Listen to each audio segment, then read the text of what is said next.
Skilled Up.life launched in 2020, doing $1,000 a month in revenue today, helping volunteers connect with tech companies to get experience. Again, a two-sided marketplace model is tough, but they do have 30 customers today, building a V2. They're bootstrapped with a team of 5. Hey, folks, my guest today is Manoj Ranawira. He's been building tech startups since 2004, has plenty of failures, but also 2 exits so far, currently building 3 different ventures. His main focus, though, is Skilled Up.life, giving a leg up to tech founders. Manoj, you ready to take us to the top? Sounds good. Yeah.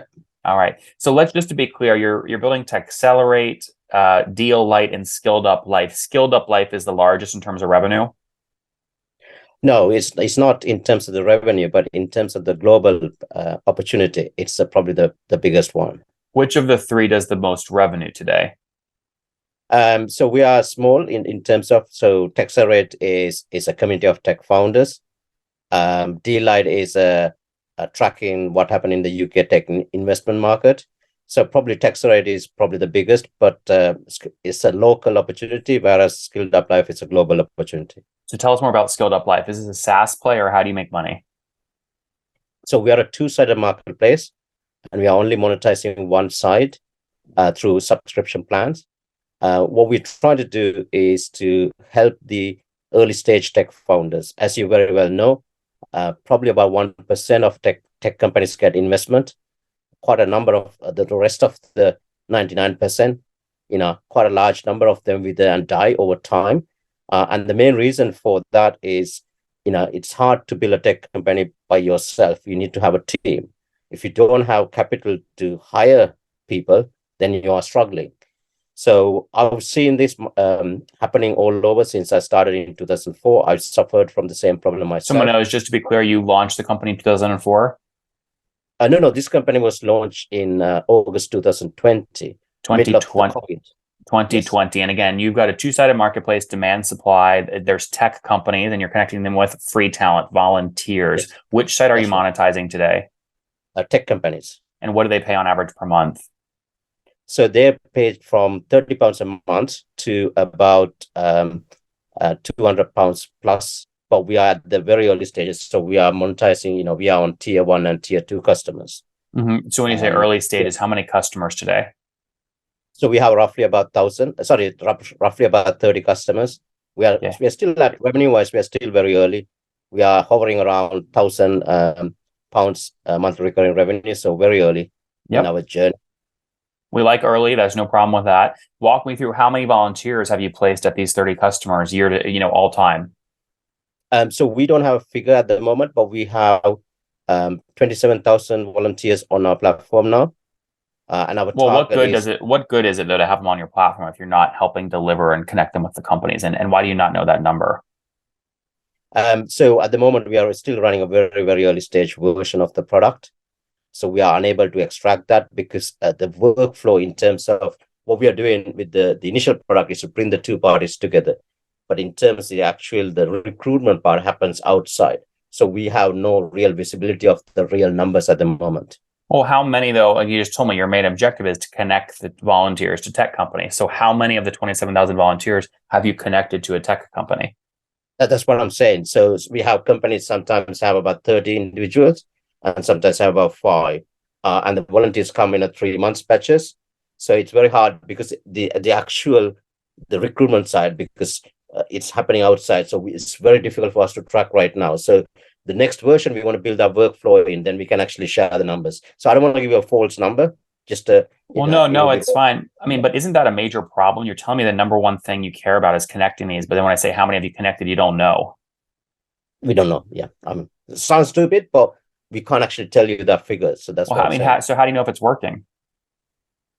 We know we are working with the companies. We understand that they're taking on the volunteers from our side, but in terms of how they're in terms of numbers, we don't have oversight. That's what I'm saying.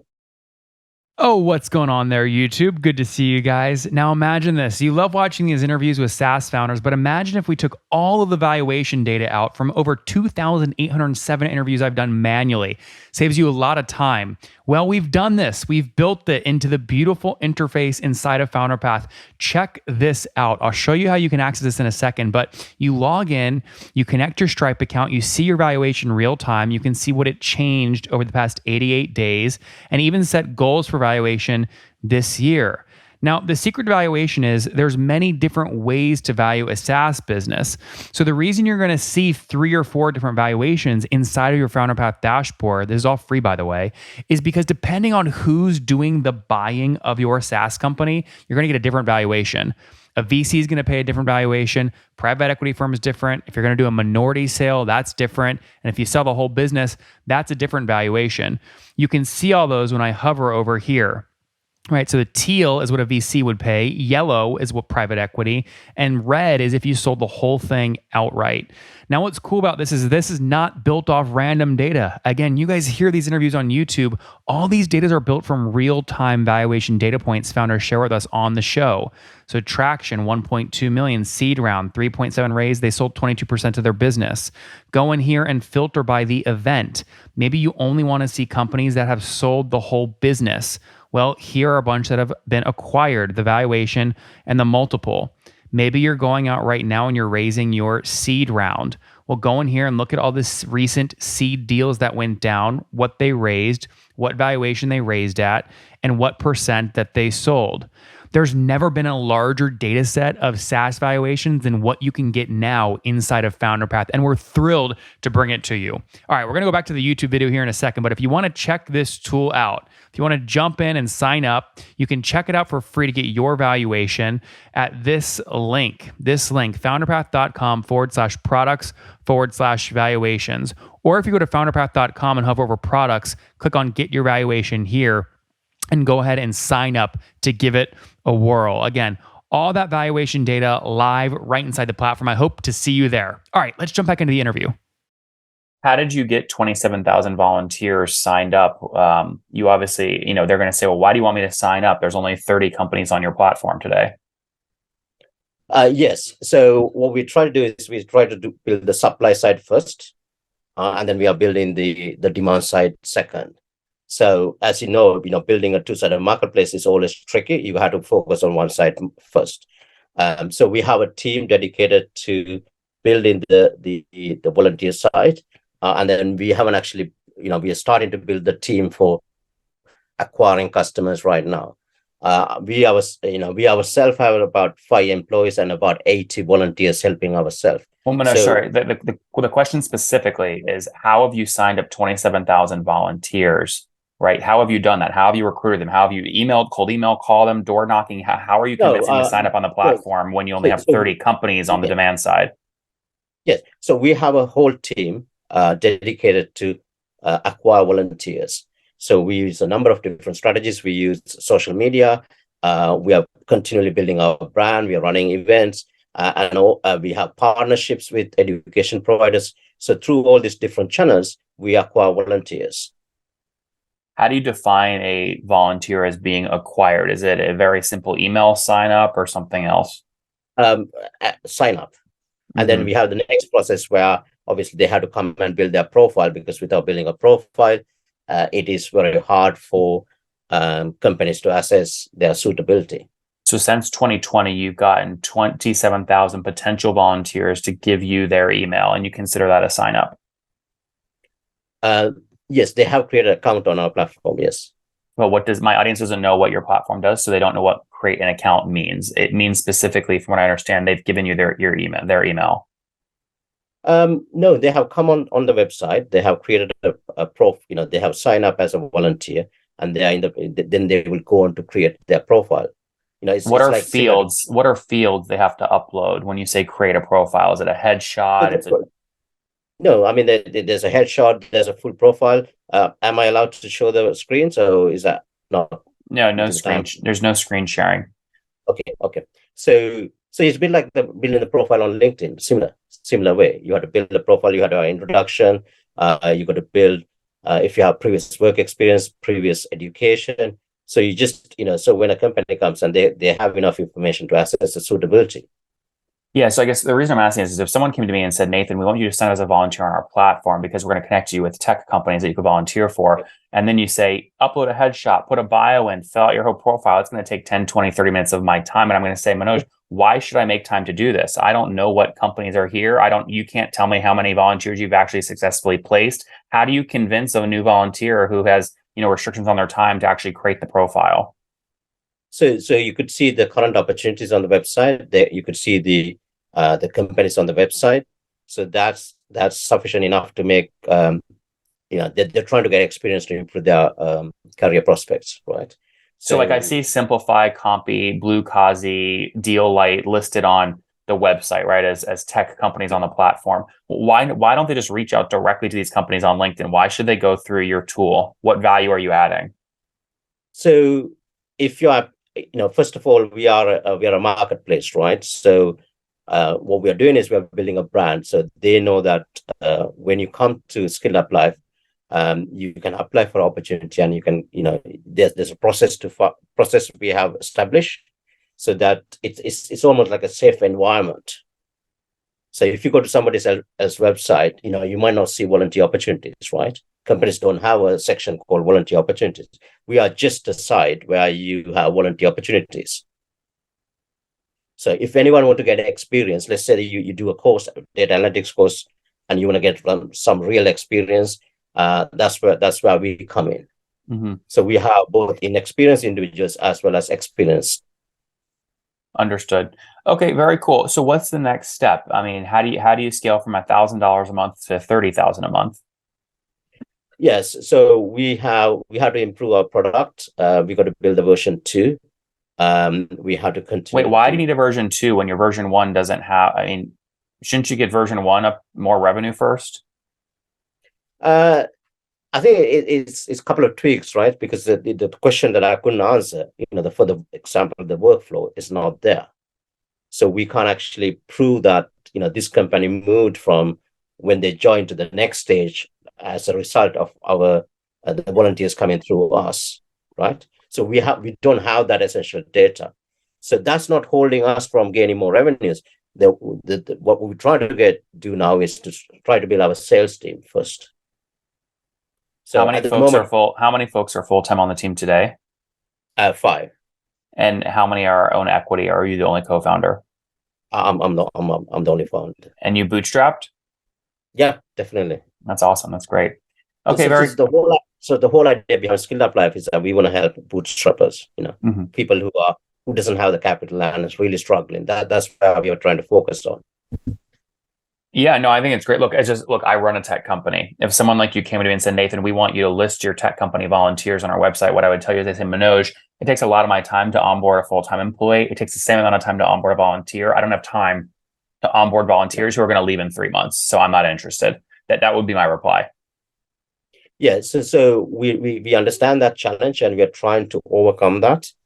And I think probably one way we've done that is that we suggest you take on 2 people straight away. One is a HR volunteer who can then find all the talent that's needed. Second is that maybe you could take on a virtual assistant who could help you with your own productivity. And I think the issue is that, if you don't have capital, your options are limited, right? So how do you actually build this team to take your proposition forward? And that's where we're trying to come in and trying to help. But the second area is that if you want to go international and you want to have presence in different countries, you could actually build multiple teams. And that's exactly what we're doing in terms of our own growth. We have a team in Africa, in multiple countries. We are building a team in Indonesia. We're building a team in South America to help the Americas, Northern and South America. So you could start to build these regional teams that could actually start to help you. Awesome. Well, listen, we're rooting for you. We're out of time though for today, Manoj. Let's wrap up with the famous 5. Number 1, what's your favorite book? Favorite book? I'm reading Hard Thing. What's it called? The Ben Horowitz books. Hard Things Are Hard Things, right? Or Hard Thing About Hard Things. Number 2, is there a CEO you're following or studying? Not at the moment, no. I think what I'm doing is I have a community of people who are above me and below me. So it's I'm not trying to follow Elon Musk, right? I can't be Elon Musk. It's no point. So I'm trying to follow people who will help me to get to the next stage where they have done it before me. Number 3, what's your favorite online tool for building Skilled Up? Oof. Well, sadly, I think it's probably Slack. Number 4, how many hours of sleep do you get every night? Sorry? How many hours of sleep do you get every night?